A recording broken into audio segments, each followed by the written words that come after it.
السلام عليكم ورحمة الله تعالى وبركاته. اليوم جيتكم فيديو جديد على العصافير ديالي. بغيت نشارك معكم كيفاش نجهزوا القفص العصفورة أول مرة كتنتج، يعني أول مرة نوجدوها لأول مرة.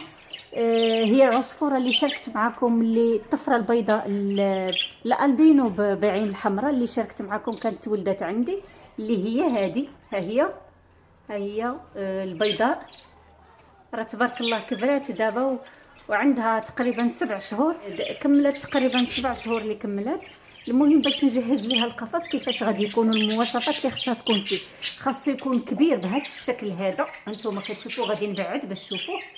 هذا بحال المثيلات ديالها، هذا الاخضر وهذا الموف هذا والبرتقالي الفوقاني، يعني الاصفر هذاك راه غير ناخذ فيه الفراخ الا بغيت نديو من شي قونت ولا، يعني هذاك ما محسوبش، ما نقدرش ندير فيه كوبلات تنتج ليا فيه حيت صغيور.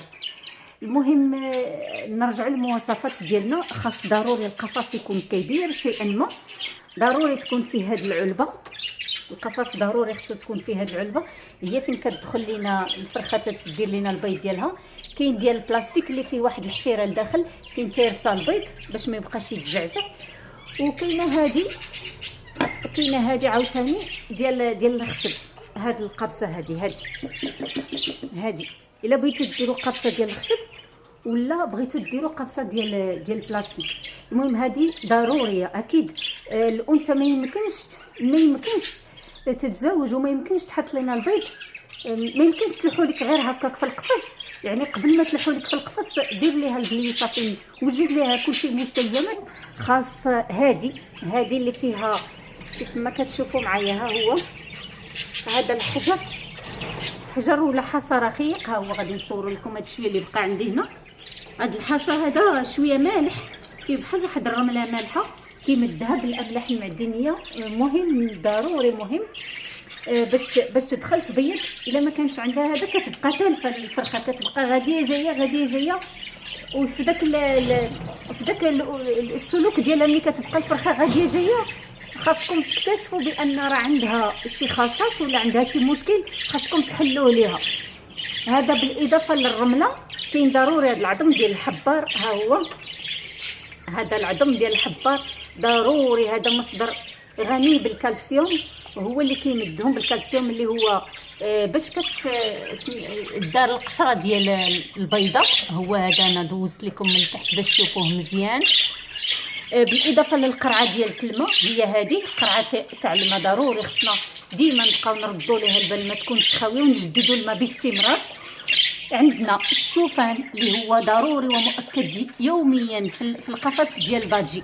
عندنا عندنا البشنه اللي هي ضروريه، بالاضافه لاضافات اخرى الا بغيتوا ديروها بحال الخص.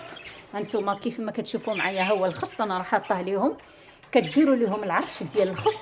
هذه في الفتره فاش كيكونوا كنعرفوا بان الخص كيتعتبر محفز جنسي بامتياز للطيور، يعني كيساعدهم على تزاوج في واحد الظرف اللي هو وجيز، ما يبقاوش معطلين. بالاضافه لهذه الاستعدادات كامله اللي هي ضروريه في القفص، بالاضافه لهذا الاكل اللي ضروري. هضرنا على الحجاره الصغيره المالحه، هضرنا على الحبار، العظم ديال الحبار، والماء ضروري. القابسه هي ضروري وتكون نظيفه من الداخل. قد ما لقيتو تنظفوها ليها وما تديروش ليها، انا نصيحه من عندي ما تديروش النجاره. كاينين شي اخوان كيديروا النجاره، انا جربتها العصافير ديالي كيحيدوها وكيلوحوها، يعني كتكتفي هي ببعض الريشات كتسد بهم دوك التقيبات اللي كيكونوا كيدوز منهم شويه ديال البرد، كتسد هي سبحان الله بالريشات ديالها وكتعشش تما صافي. نعطيكم واحد النصيحه، هذا الفتحات هادو هما زوينين في الصيف يعني كيطفوا شويه الجو وسط القبصه، لكن دابا نصيحه مني غير سدوهم. انا نوريكم واحد ليكزومبلير عندي هنايا، ها هما هادو. هادي دابا راه ناعسه تبارك الله هنايا مبيضه، ضروري كديروا لها السلوفان. نفس الشيء ها هي الاخرى حتى هي دايره لها السلوفان، الاخرى كذلك ها هي دايره لها السلوفان، باش هكذا كتخليو درجه الحراره كتبقى معتدله لداخل، ما كيخسرش البيض، وفي نفس الوقت حتى ملي كيكونوا الفراخ صغار ما كيحسوش بالبرد بزاف. المهم هذه فيك، هذه من ناحيه. هاد العصا هاد العصيوات ضروري يعني يكونوا في القفص باش يسهلوا التنقل ديال العصافير الانثى والذكر باثنين بهم. هذه حتى هي كذلك هنايا قد ما لقينا نكثروا لهم هاد العصاوات. علاش كيوقفوا؟ راه مزيان، يعني كتعطيهم هكا حريه اكثر باش يتحركوا في القفص كيف ما بغاو.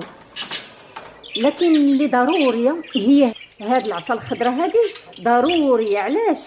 لانها كيف ما كتشوفوها نتوما، شفتوها كتجي مقابله مع الباب ديال العش اللي هو هذا.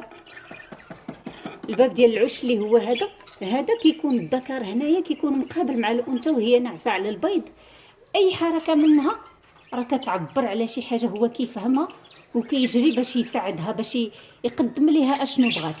غادي تسالوا على هاد الخريشيشات هادو اللي هنايا، هادو صراحه غير تيبيعوهم في القفص، هادو ما لهمش لازمه. قالوا المصريين اخواننا هادوك ما عندهم حتى شي دور هنا صراحه. هادو الا بغيتو ديروهم الفريخات الصغارين اللي كيكونوا الشنابر، يعني الفريخات الصغار كيبغيو يلعبوا. المهم هذه هي الحوايج اللي ضروريه الانثى تعطيوها الامان ملي كيكون القفص فيه كاع هادشي. بالاضافه للحاجه اللي ضروريه ومؤكده انكم ما تبقاوش تطلعوا عليها بزاف، سورتو لاول مره غادي تبيض. وكاين بزاف ديال الناس كيطلعوا عليها، وهذا بحالي انا راه تقريبا تنطل غير بوحدي، يعني ولفوني ما عندهمش مشكل. قلت لكم ملي كيكونوا هكا بزاف ديال الناس والحيوانات اليفه، العصفوره ما كتحسش بالامان، يعني ما عمرها ما غتبيض لك. الا ما حساتش بالامان ما غاديش تبيض لك. يعني العش خصو يكون في واحد البليصه اللي مامنه وما يكونش يتارجح. يا اخواني ما تعلقوش العش ابدا. نقدروا نعلقوه في الحيط بحال هكا، ولكن نديروا ليه جوج تاع البلايص فين غادي يرصى، ما يبقاش يتارجح. يعني ما تخليوش العش يتارجح، حيت هكا الفرخه ملي كيتارجح بها العش كتخاف على البيض ديالها. منين تبيض ويتهرس ليها ما كتبيضش. وحيدوا ليها كاع شي حاجه اللي ممكن تبرزطها من جنابها. الا كانوا عصافير اخرين بحال هادو غادي يبرزطوها، فندير لها كرتونه باش نحبس عليها الشوفه من هادوك الاخرين. هكذا نقدر ندير لها كرتونه هكذا. هذه لي اول مره تتبيض، وتنديروا لها كرتونه من الجهه الاخرى من هنا. كيولي هذا القفص كيولي ما بين جوج كرتونات، يعني كتخبيو عليها الشوفه على الفراخ الاخرين، وكتكون مرتاحه حتى هي. ما كيكونش عندها شي خلل ولا شي خوف من شي قانت ولا. المهم هذه اشياء ضروريه. شوفوا معايا الفريخات ديالي كيفاش فرحانين بالعش الجديد. انا يلاه جمعتهم هنايا. هي الفرخه راه بمجرد ما كتحطوها في العش اول حاجه كتدخل القابسه كتطلع عليها، كتشوفها كيفاش دايره، كتحاول تنظفها، كتحاول يعني كتشوف اشنو خاص لديك القابسه.